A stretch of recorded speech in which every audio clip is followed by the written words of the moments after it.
जळलं मिलं लक्षण. आता काय तर म्हणे या नागोजीरावांसाठी पंचपक्वानं बनवा झटपट.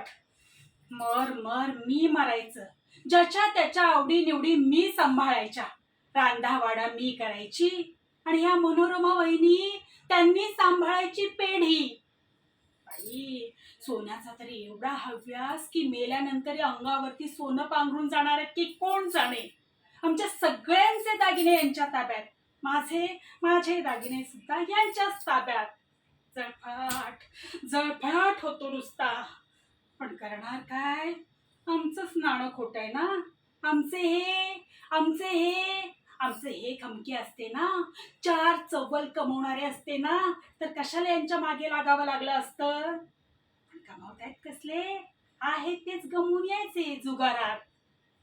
बरं, नवरा नाही ते नाही, मुलगा तरी जरा आधार देईल, माझं काहीतरी ऐकेल म्हटलं तर कसला आलंय, तो सुद्धा त्यांचाच नोकर. आता देवाचं नाव घ्यायचं म्हटलं तर विठ्ठलाचं नाव घ्यायची चोरी आहे ना या घरात. वच्चे वच्चे बाई, कुणी नाही ग तुझं या जगात. आता विनायकाचं लग्न होते, त्याची बायको आली की सगळं तिच्या गळ्यात मारणार आहे. हा, ऐकणारच नाहीये. बरोबर.